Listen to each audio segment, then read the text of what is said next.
evening, everyone. Welcome to our event, The Journey to Leadership. First of all, please allow me to introduce myself. I am Carmen Lui, and I will be the MC for today on behalf of Somewhere International Business Society. On this occasion, we are very honored to welcome our speaker, Mr. Zain Munir, the head of International at Chartered Management Institute, CMI, for our leadership talk today. To provide a brief introduction on the speaker, Mr. Zain has a 10 years experience in CMI and is currently the head of International in CMI based in London. Mr. Zain is also certified in CMI Level 5 Diploma in Management and Leadership. Now that you have heard about our speaker, without further ado, let's welcome Mr. Zain. Mr. Zain, the floor is now yours. Well, thank you very much, Carmen. And I have to say the honor is actually mine. I've actually been looking forward to this event because I'm hoping that, my experiences that I've been through personally myself will help and benefit you all. And, if I had someone talk to the, 19, 20-year-old me, I wish they would have said some of these things because it would have saved me a lot of pain and headache along the way. So again, I hope that you will all benefit from this event today, and it's really a pleasure being here. So myself, I am head of international. If I can have the next slide, please, Ibrahim. Thanks. So yeah, I am head of international for CMI. I have been at the CMI for approximately 10.5 years, and this topic that I'm going to speak to you about, it's twofold. It's going to be talking about my journey within mainly CMI to leadership, so how I started off. And, when I came into CMI, I started as a junior business manager. And now this is my fourth head of international, and talk to you about those experiences. But also I managed to, be involved in a number of startups in my career as well. And again, during my presentation, I will, talk to you about my golden tips for budding entrepreneurs, which I'm sure some of you are and are hoping to be. So before I do all of that, I want to talk a bit about CMI because obviously Sunway has a partnership with the Chartered Management Institute. So Ibrahim, if you could just put onto the next slide, please. So who are CMI? We are the Chartered Management Institute. Our vision is very clear. We want better led and better managed organizations. And we do that through our mission statement, which is increasing the number and standard of professional qualified managers. We are unique in the sense that we're the only ones that can offer the chartered manager status. So how you have like ACCA and CMA for accountancy, that's what we are to management and leadership. And more, management is now seen as a profession. We're trying to kind of like go against the whole, accidental, unconscious managers that you have. A lot of people, they are very technically gifted in their jobs, and they come into management because of some of the successes they've had in their workplace, but they don't really know how to manage. And that can lead to poor performance for the business and ultimately for the economy as well. So that's what we try to do, is really improve the management leadership standards, for each and everyone, not just here in the UK, but globally as well. We have a professional community of 160,000 members plus, of which around about 90,000 are students. And, we work with over 700 university and education partners globally. And just recently, we also became platinum status for investors and people. So it's a really good place to work for as well. Excellent. So if I could have the next slide, please.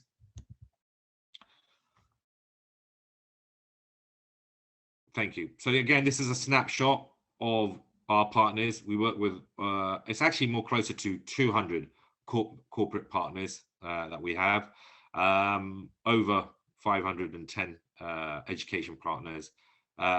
Again, university partners is probably about more closer to 200 now globally. That includes in Malaysia, we work with about 4 public universities and about a dozen private universities. And again, that is growing. Sunway being one of them. And as I said before, we've got 160,000 in our membership community. If you go to the next slide, Ibrahim, please. So this is just showing a bit about our international reach. What we have done with Sunway, we have accredited some of their undergraduate and postgraduate programs. So people who are on a CMI accredited degree will also come out with a relevant CMI qualification. So typically undergraduates come out with a level 5 and postgraduates with a level 7. And that is automatically, so there's no need for any extra assessment because we've mapped all of that indicative content in your degrees to our learning outcomes and assessment criteria. So as long as you pass that particular degree that's been accredited by us, then you will automatically get that CMI qualification. And that's really important because our qualification are practitioner based, they're recognized by industry. And as you can see, we are increasing our global reach as well. If we look at our regional boards that help promote CMI, we have them in Sri Lanka, Australia, Hong Kong, and also Malaysia. And again, our membership constitutes 11% of that 160,000, which gives us about 16,000 students globally that are on CMI. And I hope that that number goes up and increases along the years, and I don't see any reason why it shouldn't either. So that's just a broad overview of CMI, the kind of partnership that we have with Sunway. But what I'm really here to talk about is myself, my experiences, and how those experiences can hopefully help you when you're looking at your future career, or indeed your future business that you're looking to create. So if I could have the next slide, please, Ibrahim. So this is knowing yourself. And if you, thank you. Yeah, get to this slide. So I think when we're talking about a journey to anywhere, it's really about understanding more about yourself and who you are. And it's really okay if you don't know what you want to do in your career. Now, in my example, I was about 17, 18 when my dad passed away. So my father passed away, and I didn't have that kind of father figure or that kind of advice in my ear. I had lots of people talking to me about what I should do, but really it's about what I wanted to do and what I should do. And for me, being 18, having just lost my father, I didn't really listen to my gut in terms of what I personally wanted to do as a degree. And in the end, I chose computer science because I thought, well, hey, this is where the trend is going. This would be really good. I think this would be really, really useful. And don't get me wrong, it has served some purposes. But if I was to go back into time, I would probably not pick that. And I probably may have picked something like business and law, because I know myself better now, right? So if you don't know, what career you're looking at doing, let alone the degree of choice, because I didn't even, I picked computer science, but I should have really picked something like business and law. It doesn't really matter. And once you're on that degree, a degree is there to teach you many things, but what it won't teach you, is really reflecting inwards and actually finding out what your core strengths and weaknesses are. Now, when I was on my degree, obviously I'm on a computer science degree, I'm learning about programming. I'm not really thinking too far ahead. I'm thinking, I'll finish my degree and, everything will be great. I'll walk into a job. Life doesn't really work that way. So it's really good to start asking those questions beforehand, as in, what would you like to see yourself do? And if you don't know what that what is, it's not a problem. So what you really need to do is really sit down with yourself and literally, even if you've got like a piece of paper and a pen, and say, well, what are my strengths? What am I really good at? So for example, for me, it was, I'm a good communicator. I love business. I love working on, certain projects, that really interested me. I also was quite good at mathematics. These were things that I thought, actually, you know what? These are my strengths. And where I was particularly weak on was maybe things like on, if you ask me to draw, do a painting or draw a picture or do something like this, I'm very bad. Actually, my drawings are very bad. I can't draw to save my life. Okay. But that's just one example of a weakness. Jot down your strengths and focus on them, because no matter, you may have weaknesses that may turn out into becoming strengths. That's absolutely true. But there's some weaknesses that will ultimately be weak. You'll be weak on. Like, I will never be able to draw well. I might draw to a certain level if I took some training courses and stuff, but it really doesn't excite me. All right. It's not something that really, makes me very passionate about. And that's something else that you also need to think about. What really makes you motivated? Because you're going to be ending up in a job, right? Or you may run a business. You have to know deep inside of you what's going to interest you. Because if you're just going in for the money, I can tell you more often than not, you will fail. Okay. Or you'll do it, but you'll be very unhappy. And you're going to wake up from your bed and thinking to yourself, you know what? Today's the day that I'm going to be actually doing a job that I actually like doing. Not thinking, oh my God, I have to go into work now and I have to see these people and I have to do this job that I don't have any interest in. You want to knock that out of the head. The sooner, the better. And the only way you know what you're passionate about is knowing what your key strengths are. Don't focus so much on the weaknesses. Forget that for the time being. What are you good at? Let's keep this positive, right? So you're now finishing your degree, or you might be in the middle of your degree, and you're thinking to yourself, right, you should know a little bit more about you through the experiences that you've gone through, the group work that you've been doing, the work that that's been assigned to you, the friends that you've made, the friends that you've fallen out with. All of these are life experiences that shape you as a person. Now, ultimately you can rebuild and rebrand yourself, absolutely, as you go along. And that's the whole journey about knowing yourself. But that's also the journey to leadership. So really, what you really need to do is focus on the strengths and really not so much on the weaknesses. And what I did, and I did this admittedly after I graduated, which I really should have done beforehand, was draw up that list. And what do I want to see in a job? So for me, it was like, I like talking to people. I like, I like traveling. I want to go to different places. And, when you start formulating these things, you start thinking to yourself, well, actually, my job includes travel. It includes meeting customers, and it includes, business, because that's what I'm good at doing. I'm good at business. And then I realized, well, actually, my job that I'm in at the moment, it doesn't hit any of those things. Because when I graduated, the first job I had was at a startup company called Telestrat, and they were doing the last mile termination calls, here in the UK for international clients. Singtel, Singapore Telecom, was one of our clients. So I was doing the programming. Now, I could do programming. Don't get me wrong. It was an SQL, if anyone wants to know, right? But I didn't enjoy it. I really did not enjoy it. Now, for some people, programming is enjoyable. They love it, and that's great. Focus on that. That's fantastic, because at least that's something that you're passionate in. For me, it wasn't. And I thought to myself, well, I'm in the wrong job. And consequently, what I ended up doing was thinking to myself, this is not right.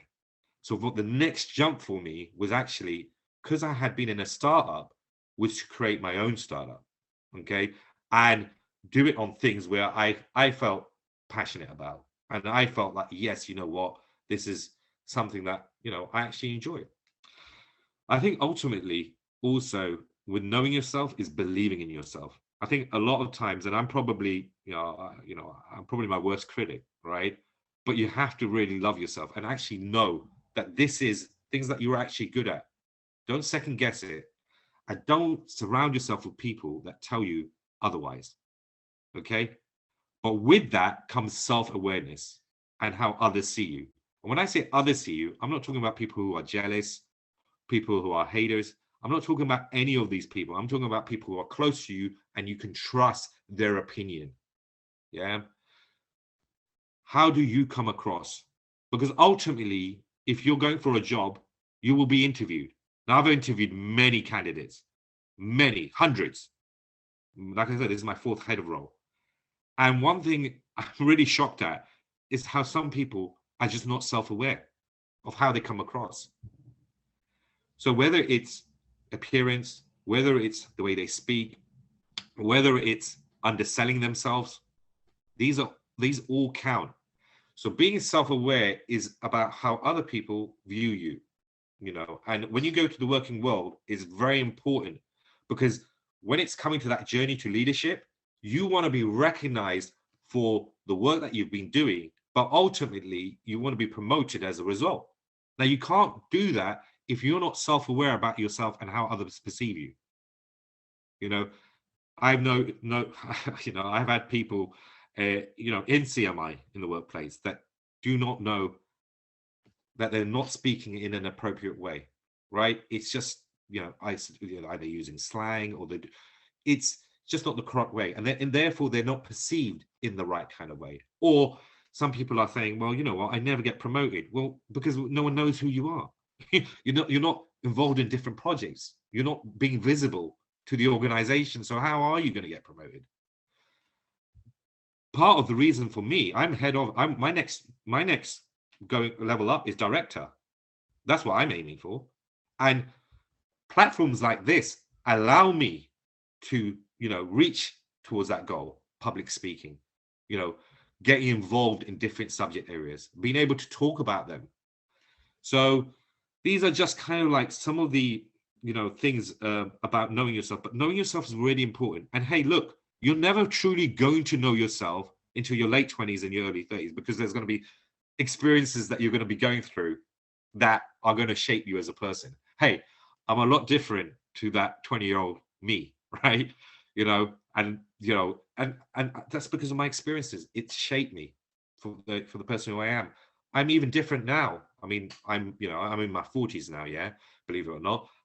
It's different to the 30-year-old me, right? So, and I think probably marriage and having 2 kids has something to do with that as well. So there you go.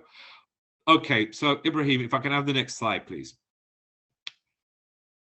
Okay, so the challenges ahead.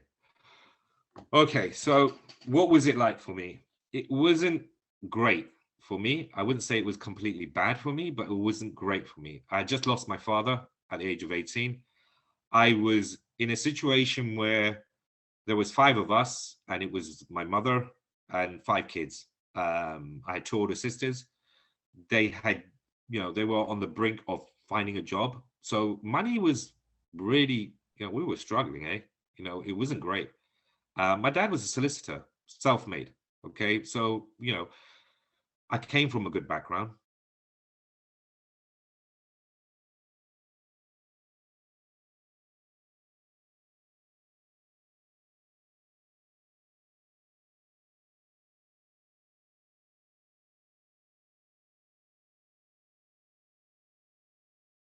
For me, it was right. I had, I've lost my father. We're struggling for money.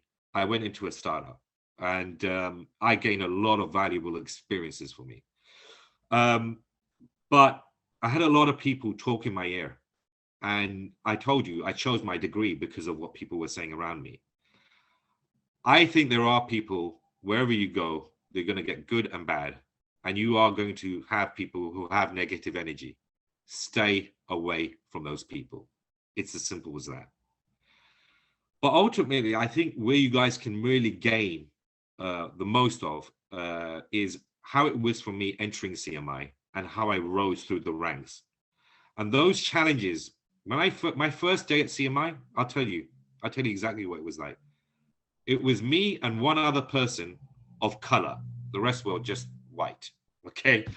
So that can be quite intimidating. It can be quite, a bit of a shock to the system, because I'm from London and it's very multicultural.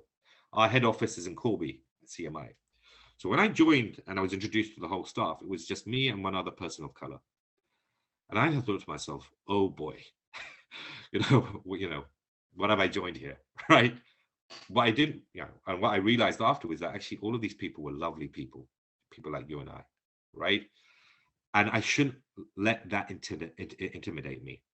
And for me, also going into the role that I had, so I started as a junior business manager in the awarding body department, which deals with the qualifications and stuff. Um, I had a really steep learning curve. Like, I didn't know much of the acronyms used in education, especially in higher education. I knew nothing, very close to little to next, right, to nothing. So for me, it was very much about, right, how do I have and bring on board those expertise that I need? And it was a very steep learning curve. But what I did was I walked around to the departments. It was obviously pre-pandemic, it was going back 10 and a half years ago. So I actually could physically go to the offices and chat to people and chat to the relevant people. And soon enough, you realize who are the ones that are willing to help you more and who are more sharing in information than others. And what you do is you hone into that. You hone into those people who are happy to share, and there will be people. And it's important because it allowed me to bring up my knowledge base to the level and levels above my peers. I wanted to be the best at knowing these, at knowing what I needed to know, the best at performing my job. And for that, I had to make sure that I understood how the business worked. And to understand how a business works is to understand how those core functions, those core departments talk to each other. And that's exactly what I did. I actually went and I remember it very well. It was about a good intensive 3 to 6 months of talking to different individuals, collating information, making sure I knew what I was talking about. But the biggest way I learned was actually through live meetings, shadowing people, actually going, on, client visits and shadowing people. So it might not be exactly my visit. It might have been another regional business manager's visit, but it was something that I did so I could actually learn of how a conversation took place and how it was dealt with in a certain way. And what I also did, and I was quite lucky in this sense, the other person of color was a head of at the time. She later became a director for a few years and then she left. So what I did was I made sure that I had a friendship there that I could use and say, hey, I would like to shadow you on your meetings. And even if she wasn't my friend, I would say, hey, look, this is what I'd like to do. Because if I'm now listening to how a director speaks or how a head of speaks early on, it's going to shape me to be a better individual, better, you know? So these are things that really, for me, really help. And and I'm going to be very, upfront with you guys. You'll have people who will be either sexist, racist, or have some kind of prejudice against you. You can't help it. It happens in all walks of life. How do we get down through those barriers? Have a thick skin. Don't let those things get to you, right? Don't listen to those people. They are always going to be detractors. They don't want to see you succeed. Most of you, I can see are women here. Again, there's that cultural barrier as well that you will have to face. I have a girl, her name's Melissa Patrick. She's Chinese. She's based in Malaysia. She's part of my international team. And I know for her, she feels that it's a barrier to sometimes communicate to certain clients. But I tell her, no, have confidence in yourself. You can have me in a meeting if you need someone, at a higher level, but don't think that way. We have to change. We have to change the way people think. And I will join you in the meeting and I will back you. I will back you, but you lead that meeting. And again, this is giving her the confidence, to do what she needs to do. But yeah, we are all going to face those kind of barriers, those kind of challenges for who we are, and it shouldn't happen, but it does. And we need to be resilient and we need to work with what we have to better ourselves and to make sure that, I went to a customer, I think it was very early on in my CMI career, and he was asking me where I was from, right? So I said to him, yeah, I'm from London. No, but where are you from? Okay, I live in West Hampstead in London. No, but where are your parents from? Oh yeah, but they were also from London as well. No, where are you originally from? And I'm like, all right, I get it. This guy is really just interested about what ethnicity I am. And during that meeting, he was saying a few comments which I didn't really agree with, but I had to be very professional and I had to get through it. Again, you'll have people, maybe even internal departments, that may not be willing to share because they don't want you to succeed. And it's really about saying, well, okay, I don't need to listen to you because I have another person to go to. Okay. I think also the whole visibility thing, because for me, climbing the ladder really means about being visible and working on projects which necessarily don't sit in your department, so that you have exposure to other people. So for me, it was really getting involved in, you know, the education. We specifically looked at the higher education sector, and for me, it was, yes, I did a brilliant job because, you're talking to someone that's grown the CMI accreditation in the UK. So 7 years ago, we were working with about 3 UK universities. Fast forward up until current date, we're working with 144. And most of that was through my good hard work. I was lucky to have a good director behind me, guy called Ian Myson, really, really nice guy. And he really wanted me to succeed. But I kept asking him as a mentor. And this is another thing. If you want to climb that ladder, mentoring is key. Get someone from a higher position to try and mentor you, advise you what you need to do to be visible, to be more self-aware, and ultimately to overcome those challenges that you are facing. And you will face them. And for me, you're also speaking to someone that, and I'm quite proud of this fact, that from a revenue point of view, in the history of CMI, in any given year, I'm the top person. In 1 year, I generated £4 million for CMI, which, and that particular year, contributed to 20% of the company's annual income. One person, me. How did I do that? Hard work, not surrounding myself with negative people, focusing on what I needed to do, and getting mentoring from people in higher positions. That's how I got there. And once I've done such a great job, it gave me leverage also to negotiate promotions, because you need to get recognized for good work. Anywhere you go, any walk of life, if you've done a good job, you need to get promoted. That's how it happens. And you have to be vocal about it with your line manager. You have to say, well, hey, I've just done X, Y, and Z. And this is where the art of negotiation comes into play. I've just done X, Y, and Z for the company.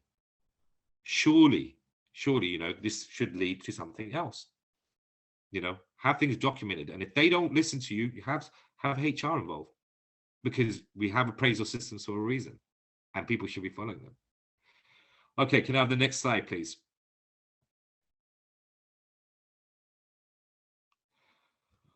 Okay, so this is plan for the future and not just for tomorrow. If I could slap myself when I was a 20-year-old and say, this is what you need to do, this would be it, right? Because, I wasn't much of a planner. I'll be honest with you. I kind of only really started planning a few years after I graduated, maybe when I was in my mid to late 20s, right? Again, wrong. That's not how things should be done. What you need to do is, again, when you're self-reflecting about your strengths and your weaknesses, it's about defining your goals. What's your goals? So, for example, if I pick on someone, maybe for Carmen, it would be she wants to buy a nice pair of shoes. That's great. That's a short-term goal, okay? But Carmen also might want to buy a nice car. That's a medium-term goal, right? And then Carmen may want to be a CEO of her own company, right? And that might be a long-term goal, but it may be a medium to long-term goal, because I don't know Carmen, and Carmen may already be operating on a business herself. It just hasn't blown up yet. So it's really defining those goals and giving it some kind of timeline, even if it's generic, okay? Because they can be fluid. The timelines can change. Your plans can also change and evolve as well, by the way. So Carmen may say that I want to be my own business owner, my own CEO in fashion, but then later on she realizes, actually, no, it's going to be in cars, because that's my real passion, because I love cars.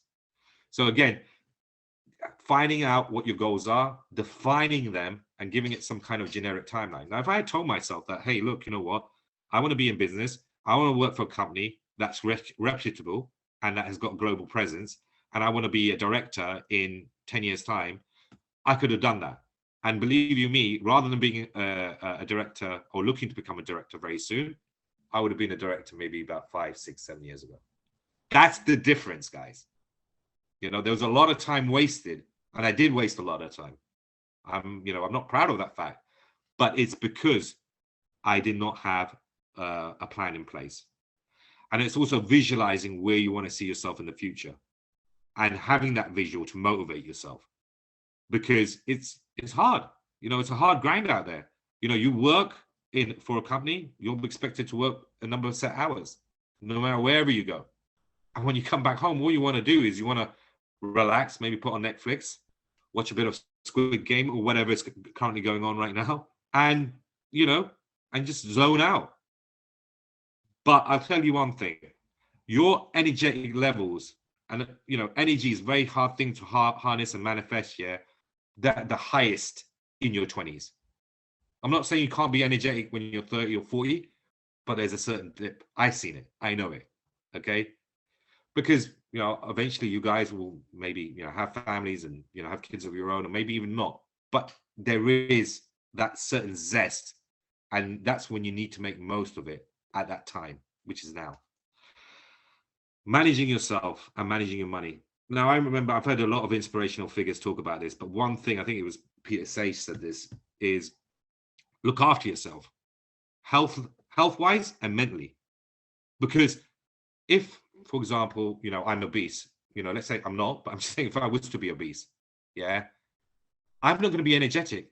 I'm not looking after myself. So try and be as physically fit as possible in your own way, because it will raise your energy levels that bit more, and it will allow you to carry out some of that stuff. So for me now, I've got a sweet tooth, but over the last few years, I've managed it where I have my treat once a week. I eat as much sugar as I want, and then that's it. I leave it at that. And then I'm also, walking more. I'm training more. I'm just trying to lead a healthier lifestyle, because if you invest in yourself, you're investing in your future. It's as simple as that. That also goes for mentally as well. If you're working for a corporate organization and you're saying to yourself, I'm run down, I'm working 9 to 7. I wake up, or maybe even 8 to 7. And I know some people that do that after they graduate. They work for PwC or EY, and they are working like dogs. Like literally, they're just working. How's that going to help them? Yeah, they might be working for a great firm, one of the top 4, but how is it helping them? And for people who are business, you have to have that balance. It can't be all just business, business, business, business. There needs to be some time for yourself as well, because you need to maintain those energy levels. You'll need that day by day by day. And if you make a plan, at least stick to it. Don't just make some kind of whimsical plan that, has no substance, or it's just, I could say I want to become an astronaut. That's my plan. But, I have no steps to get me there. So when you have a plan, have your steps, your baby steps, and then your bigger steps. And then have a timeline. And I told you, those plans can evolve. You can become an astronaut maybe quicker than you thought. If I said I want to become an astronaut in 10 years, it might be 5 years. Just have that in your mind. It's fluid. And you are, you control it. It's in your destiny. It's in your hands. Next slide, please. The golden rules for entrepreneurs. So I don't know how we can do this, but I'm going to just see if we can just get a little bit of, how many people here are looking to set up their business at some point in their careers? And if I can just have it on the chat with a hands up, or maybe on the chat, maybe people just commenting, so I can just see how many people we've got here. We've got me. Yeah, there's 3 people so far. I don't know if there's any more. Right. Okay, it's fine. I'm sure at some point you guys, once you start working, you might actually then decide, you know what? There we go. Everyone has a dream of entrepreneurship. Perfect answer there. Thank you. So look, I have been involved in a number of startups. In actual fact, my LinkedIn profile doesn't highlight how many startups I've actually been involved in. Okay. And there's a reason for that. Okay. Because I'm working for a company now. Okay. And what I do now is I develop other people to become entrepreneurs. In terms of, when I say other people, I've got my wife. She's trying to run a recruitment business. So I'm helping her work on that. And I've got a few other friends and family as well where they're up in startup projects. So what are my golden rules? So again, if I had, to turn back time and someone to tell me this, it would save me a lot of time and money. So number one, what we're looking here is, if I look at the company that after Telestrat, we created was a company called, well, it was involved in the accident management company. It was called Simply Claims, but it was an accident management company. And an accident management company, what we did there was we had a yard where we would, if a car was in an accident, we would bring it in, we would repair it. We'd also give a car hire so that they would have a replacement vehicle while we fix their cars.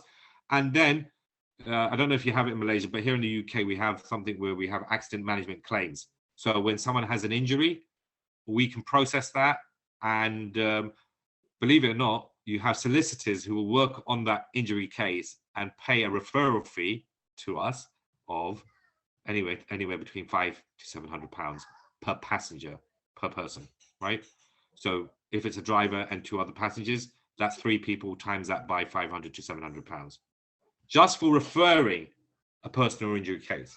Obviously, we needed to document everything that happened, do certain paperwork, and then, pass it on to the solicitors. So that was my remit.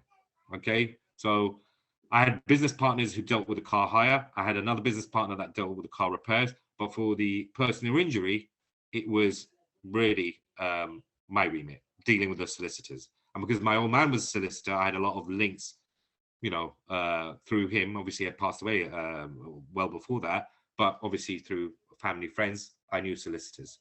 And it was great. I was earning great money. I was earning, some months, anything anywhere between 10 to 20 grand a month, and, that's for, someone in the early 20s, that's some serious money. That's some serious money. So again, for me, what I could have made more money. I could have made so much more money. But what I didn't do and what I should have done was, when you are doing a business and you're making money, there's always that temptation early on to say, I don't need to recruit anyone. I need to think about money. I need to think about money. No. Recruiting someone might mean recruiting someone to do all your admin, your administration, the tedious, the menial type tasks, that you just don't want to be bogged down in. And you can find them all over the internet, right? There are even websites for people that can do certain tasks. Recruit. Because if I had recruited earlier on, I could have been earning the millions. My industry was so big and I had entered at a very early time. I could have really, really grew it, but I didn't. I grew it to a certain degree, but it didn't go completely. And that's something I would have told myself, hey, look, man, you need to recruit. Don't get bogged down in the forms and the claim forms and the information and all of that stuff. Concentrate on getting more solicitors, getting better value, growing your base, getting more referrals, not just from word of mouth, and, work with, garages, mechanics, so that when they come through and they get someone that's had an injury and their car's been, crashed and it needs fixing, they come to me. I'm the first person they come to, not anybody else. So recruit and don't waste your time, because it will waste your money, right? The other one is automation tools. And there are a lot of automation tools now. I've lost count of how many tools are out there, which can really help do parts of the business and doesn't require you need to do them. So, you may be working on spreadsheets, you've got obviously Excel, but you may have, you may want to invest in Airtable, or you might want a CRM system, which you don't want to spend too much money. So you might use HubSpot as an example. Again, there are cheaper alternatives out there to automate some of your business processes. And, for you and any budding entrepreneur, you need to make use of those automation tools. You really do, because again, it will save you time, and that time you can concentrate on developing the business, working on the strategic ambition of the business and making sure, you're achieving its goals. Then the other thing that also, I would say that, you need to be mindful of is the fact that you need to have the right type of agreements in place. So when I was working with these people in this accident management company, what I didn't do, which I should have, is with one of the business partners, I said that they could share 50% of my revenue from the personal injury claims. Big mistake, because he did nothing. He did nothing to help me. And guess what? He walked away with 50% of my money. Now, again, if I could tell a younger self, the younger me, always have contracts that's tight. And not only are they tight, but are related to, well, I'll take you on as a business partner, but you need to fulfill A, B, and C in order for you to get 25, 30, 50% of the share. It's fair. And if they don't want to do that, then you know they're not serious. It's as simple as that. So again, just making sure you have the right type of contract. It cost me a lot of money. We're talking about literally tens of thousands of pounds, literally, you know, maybe even going up to the hundreds of thousands of pounds. That's how much it cost me. And again, it's just something to be mindful of. And I think for anyone having a dream of being an entrepreneur is to have that dream and keep it alive. Think big, but always have a plan to execute. Because thinking big is great, because from a motivational point, from a visionary point of view, it's fantastic. And you should have that. And you should have that as, this is the goal what I want to reach. This is where I want to be. But you also need to have a plan of how you're going to get there. And I told you, plans always change, but you do need to have a plan. And finally, what I will say about being an entrepreneur, be passionate, guys. Be passionate about whatever business you're going into, because ultimately those who are successful in startups, you know, whether it be Facebook or whether it be, you know, Tesla, they are passionate about the business. They have a genuine interest in it. And if you have that genuine interest, it's more likely that you will succeed. Right, let's have the next slide, please.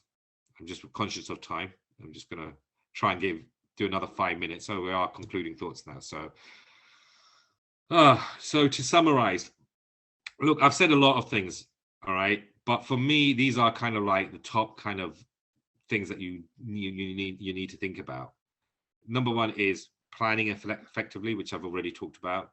Managing yourself, and that's also from a health point of view, but managing yourself, managing your time, managing your work, managing people around you. Now, one thing I have noticed in CMI is as I've gone and I've, you know, risen up the ranks, instead of getting involved, I'm delegating more now. That's how I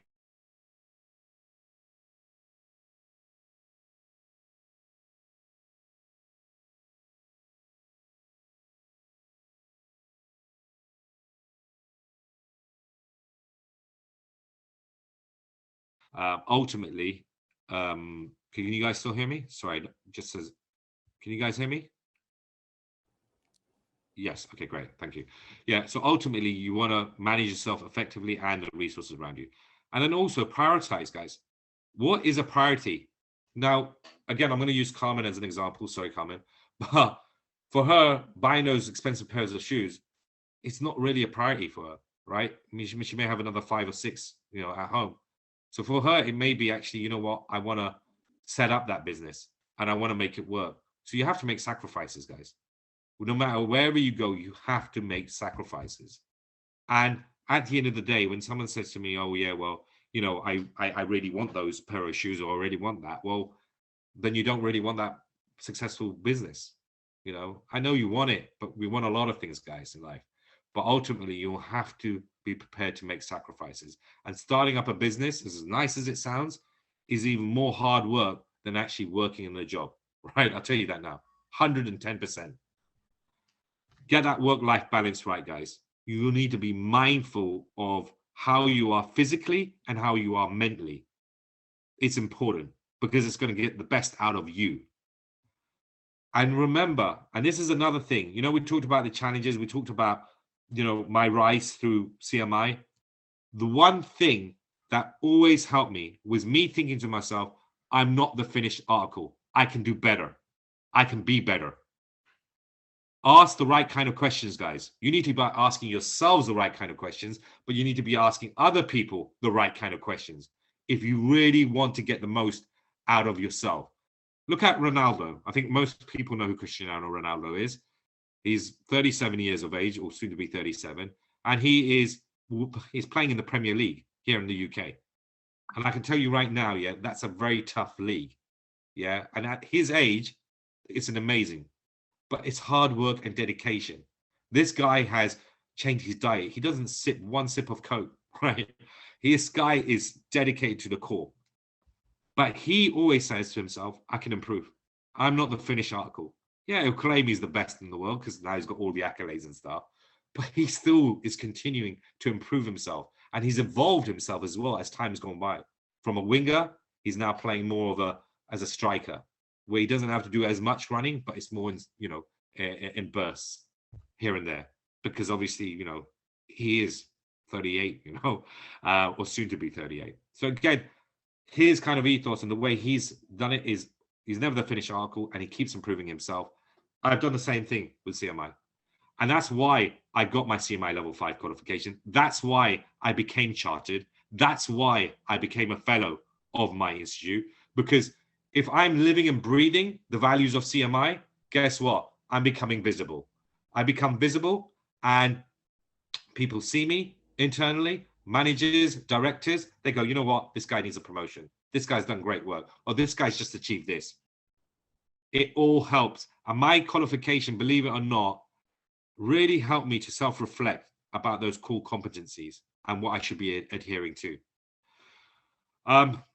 You can never, you can never take yourself too seriously. But what I will say is you have to be serious enough for it to manifest and have a positive impact in your life. In anything, whether it's work, whether it's your health, whether it's you playing a sport, just always try and be better, and just always be able to receive that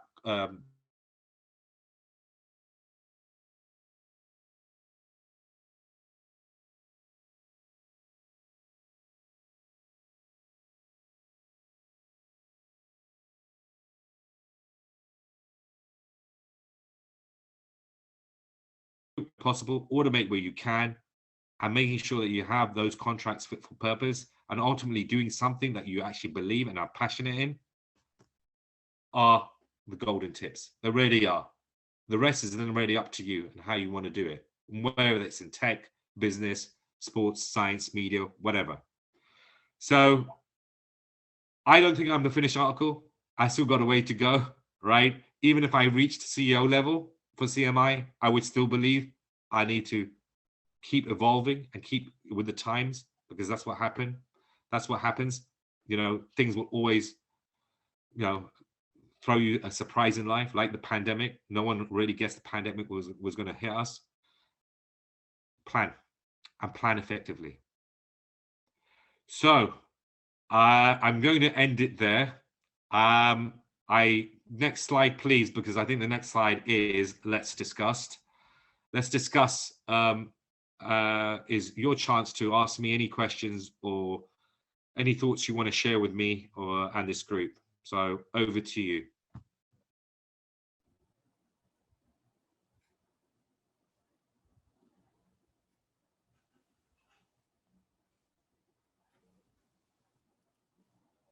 I have a question here. Okay, thank you, Lewis. Yeah. So earlier on, you mentioned that it's better to recruit other people to do the daily tasks, and for you to actually plan ahead for the business. Then how could you ensure that the employee doesn't overtook your task? Let's say they know the skill and then they went away and set up their own company. It's a very good question. So I say, you know what, it's really about knowing that person, right? So for example, if you're doing a business in, I don't know, let's say recruitment, okay, and you're sharing some personal information to someone, right? Again, there are a number of contracts that can protect you legally from a legal point of view. Now, I'm not an expert in Malaysian law, yeah, but I'm pretty sure that there will be certain laws to protect you from a contractual point of view. You don't just hire that person and say, hey, right, I want you to do my administrative tasks, which then give you access to all of these things. Also, in some startups, and I've been in startups which use Microsoft Teams and all of this kind of stuff, right? you can limit the access of what they can see, right? So again, it's finding out what kind of tools will enable you to still be able to do your business without them knowing your secret ingredients, so to speak, but still enable them to perform. And also be that judge of character, because, you know, if they're asking you some nosy questions, then you know that, hang on a minute, this guy is actually wanting to copy whatever I want to do.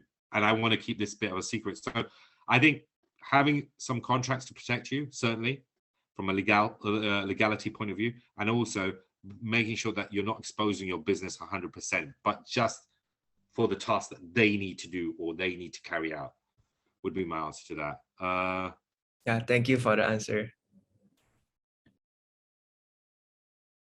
Okay, so we've got quite a few questions coming in.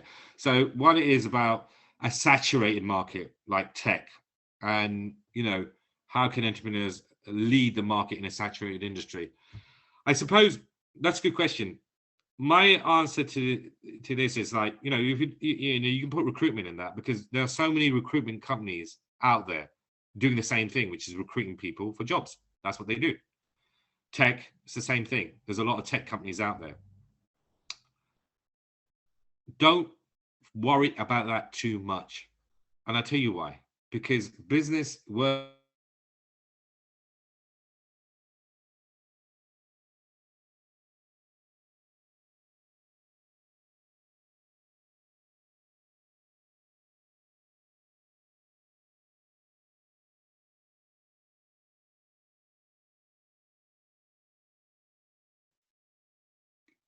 Yeah. Sorry, no one's saying anything right now. So I'm just trying to. Can you guys hear me? Yeah, now yes. Yeah, sorry. Yeah, sorry. The internet just got a bit unstable there. So, okay. So yeah, whether it's recruitment or tech, a saturated market, you shouldn't really worry about the fact that there's so many players in the game. Okay, be cognizant of it. Don't worry about it. What I would say is make sure that your business is offering something that is different from the rest. Whether it be a great customer service, or whether it be the fact that you're discounting, I don't know, the first year by X amount, but offer something different which the customers will remember you by. And normally it's the service that they're receiving. The thing is with business is that you'll obviously go out and you might go out cold. You may say, look at me, this is what I do, and you might not get any responses. If you fail, don't worry. Keep at it. Keep on going, because eventually you will get someone that will be interested in you. And before you know it, you will have a portfolio of customers, because you'll say, hey, I work with X, company Y, why don't you work with me? They're in the same field. So in terms of that market, A, is to create your own identity. B, it's to add value to the customer. And C, it's about making sure that those challenges that they're facing, you are well equipped to do. One thing about successful businesses is being able to not sell themselves directly, saying, oh, look at me, I sell great pens. It's actually saying, hey, guys, I know there's a shortage of pens and you need pens to write reports. Here, this is what we've got. So it's almost like saying to the customers, I know your pain points. I understand your pain points. I understand your challenges better than any of my competitors. And this is how, because we do this, this, and this. So differentiate yourself, understand your customer pain points, and make sure that you can deliver at a standard which others cannot match, would be my answer to that one. It is actually quite hard for me to ignore criticism from other people. Do you have any advice? So this has come from Josephine. I'd actually invite Josephine just to tell me a bit more about the criticism she's receiving from other people. Is this from your family? Is this from your friends? Is this from lecturers? I don't know. It's a bit vague. So Josephine, I don't know if are we able to unmute Josephine for this question? I don't know. Is that okay, guys? Yes, definitely, Mr. Zain. Thank you. So Josephine, please tell me a bit more about the criticism that you've been receiving from other people. How dare they? So basically, it's like maybe friends or basically generally it's more on the friend side. So it's like you are receiving criticism in terms of maybe how you do things or how you communicate, and even like sometimes I'm in a different club, there are some people who I just barely know, but they will just criticize on the things I do, and even if like they don't know me well enough in that terms. Josephine, what are you studying at the moment? Accounting and finance. Josephine, are you looking to set up your own business, or are you looking to work for someone? I'm still not very sure on that side. Okay, and you know these people, are these your actual friends that criticize you, yeah? The people around you. Yeah. And they criticize how you come across. Is that the main, or your choices in life? Is that what they're criticizing you on? It's yeah, somewhat similar. It's quite on the things I do, or the way I uh basically like the how I do things in my life. Okay, well, you know what? You can forget them. Seriously, you don't need friends like that. I tell you, you probably have got a case of where, and again, I don't know. I mean, I'd have to have another conversation with you separately about this, but what it is what we have here is a case of Josephine. She has some friends who basically don't like the way she does certain things and whatnot. Now, there is constructive criticism and there's also negative criticism. So let's not get the two confused. So if someone said to me, Zain, look, you know what, I think that, you know, you're talking a bit too fast in certain elements, then you know what, I take that as constructive. But if someone's saying, hey, Josephine, you know what, that thing that you did, I don't like it, right? Without really giving a reason or any reason whatsoever, that's not a good friend. And I'll be honest with you, you have people, I had people in my own circle that did not want to see me succeed. Did not want to see me succeed. They did everything just to distract me and keep me in this kind of square, their own square. And you know why that was? Because they didn't have ambition. They didn't want to succeed. So you're going to have friends. Surround yourself with people who have and share the same outlook in life. That's my advice to you, Josephine.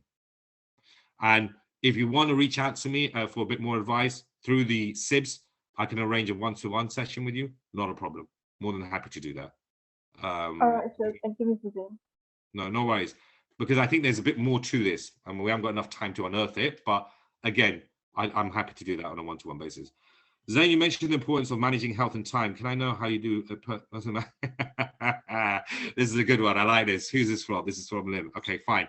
So, despite your business skills and coping responsibilities you have as a leader, yes, yes, and yes. So, how do I manage my health and time? Very, very, very good. So, obviously, couple the fact that I'm married. My wife demands a lot of my time, which I don't mind. I know her from university, so we've known each other for a long time. And we also have 2 kids. Now, I'll give you an example. When I have my lunch break, okay, which would have been now, but it's fine. I'll take my lunch break after this, right? I will take my 3-year-old in a pram and I will do a light jog around the block, get my fresh air in, pump it in, give the wife a rest, right? Very important. Stressed, right? She's got 2 kids, right? One 3-year-old throwing a tantrum and a 6-month-old baby. Take him out. And I'm running now. I'm light jogging with the pram and he's loving it. You know, little kids, they love it. You know, put them in the pram and you're pushing them. So for me, it's about making the most of a situation and making time work for me, not the other way around. And I know it's easier said than done because believe you me, I've had days here where my organization has been pants and I haven't got much done. It will happen. Guess what, folks? It's going to happen. You're not going to be a perfect individual and things are just going to happen automatically. No, but I try. I play football once a week. I have my dumbbells here in the office. So sometimes when I'm in a conference call and I don't have to have my video switched on, but bicep curls. I'm being serious. I'm being 100% serious. Now, I'm not saying that I bicep curl every single time. Of course I don't. Sometimes you don't have the energy. It's okay. It's fine. But as long as you're being conscious of your health and you're trying to do something about it and you're doing it regularly, you'll see the benefits come. And I'm also clean eating as well. Clean eating is harder because initially, because if you've got a sweet tooth like me, you're like, oh, where's the ice cream? Where's the chocolate, right? But now I've cut out bread. I hardly eat any bread. Chocolate and cakes, they're like one day a week, cheat week, which is actually today. So I will be able to stuff my face after this.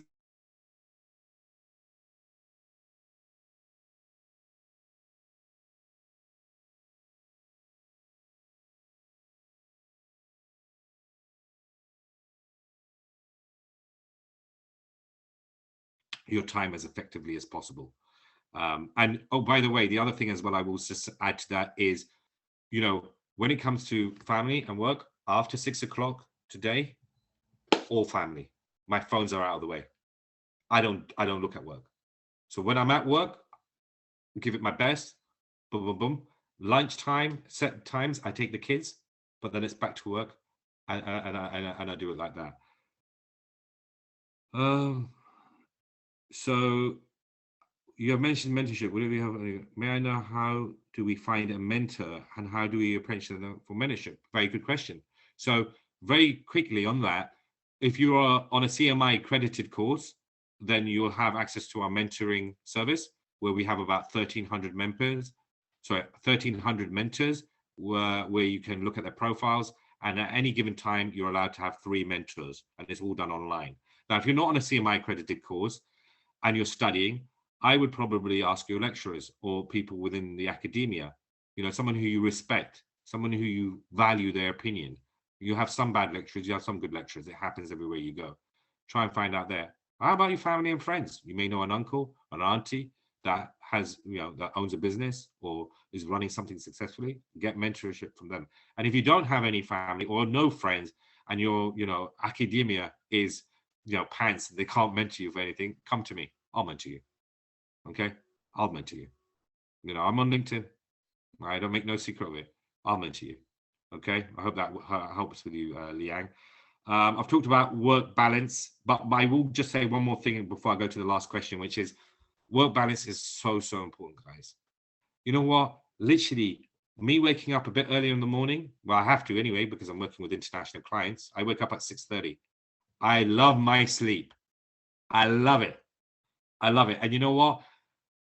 You know, before, if you asked me earlier on in my 20s, waking up at 6:30, I'd be like really afraid. Oh my God, I can't do that. You know what? Just go bed too early. Just go bed earlier. And that's what I do. I go bed early. I'm in bed. And that gives me a good 7-hour, 8-hour sleep, whatever it is, to wake up and be ready for 6:30, 7 o'clock. So it's really about balance yourself. We always try and find excuses. You know, back when I was in my 20s, I used to party a lot. And that's why I couldn't do jobs that started so early in the morning. Again, had I been a bit more disciplined in my life, I still could have enjoyed it. Just do it in the weekends. Just don't do it in the weekdays. You know, so having that balance and really looking after yourself. Okay, this one. As a leader in a multinational company, how are you able to communicate with different personalities and culture people in the company? Right, that's a good question, Chong. So I think it's been, you know, I think this is what we spoke about actually on our strategy day, which is, you know, for me, it's being, you know, sensitive to those cultural differences and taking that on board, and able to communicate with different personalities accordingly. But I think the main thing is any human, no matter whether you're from Asia, whether you're from Europe, whether you're from, you know, Africa, everyone wants to be treated and with respect, and they want to feel that, you know, they have your attention and vice versa. It's as simple as that. Obviously, there are cultural differences and you have to be mindful. Here at CMI, what we're looking to do is using the DIT, which is the Department of International Trade, to help train our workforce to be more culturally aware and sensitive to those differences. So, you know, that's how we would do that. And obviously, you know, I have already an employee who's in my team, who is Chinese, who works for me. And you know what really works for us is the level of respect. I give her, number one, she's female and she's Chinese, okay? So we're talking about 2 issues here. We're talking about the gender and then we're talking about the race, yeah? So for me, I have to make sure as a man that I'm giving her every opportunity to grow, you know, and, you know, and I have that gender equality that we're talking about here, right? Or what we're trying to achieve, especially at CMI is trying. I'm making sure that we have good communication. And the ways I do that is by having regular catch-ups with her, not just asking about her work, but asking how she is personally. And I can see it. I can tell when she's dipping.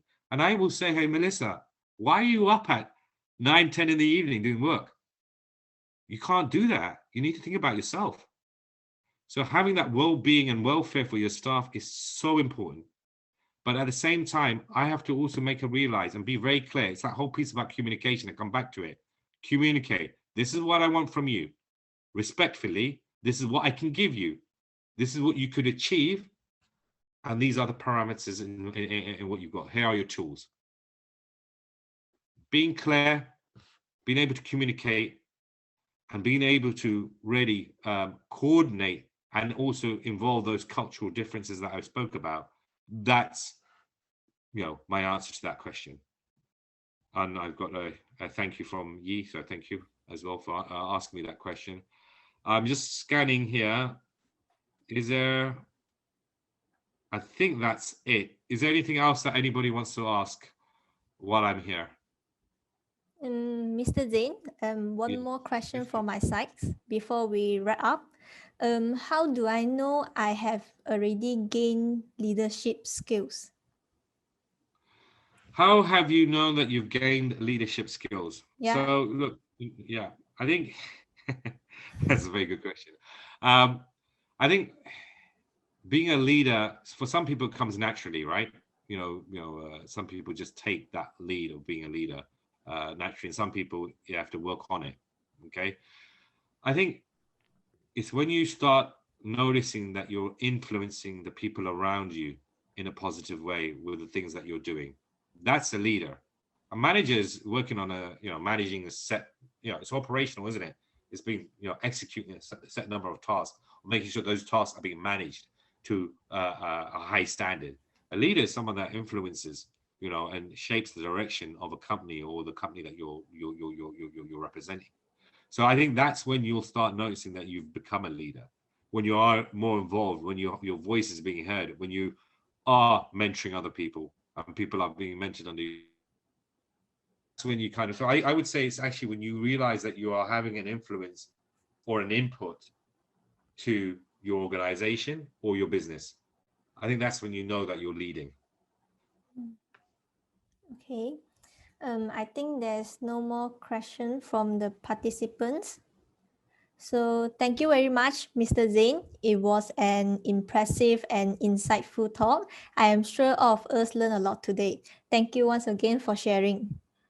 So, sorry, you're most welcome. I just wanted to say thank you for everyone for coming today. I know it was Friday evening and people just want to now relax for the weekend, but I really appreciate it. And again, sincerely, for those who asked about mentoring, and if you've exhausted all your avenues and you want some mentoring from me, I'll be more than happy to do that. Obviously, I am busy, so I only can give limited number of people. But yeah, if you reach out to me, and given the time that I have, I will try my best to offer you that to you. So yeah, thank you guys. Okay, thank you once again for sharing, Mr. Zain.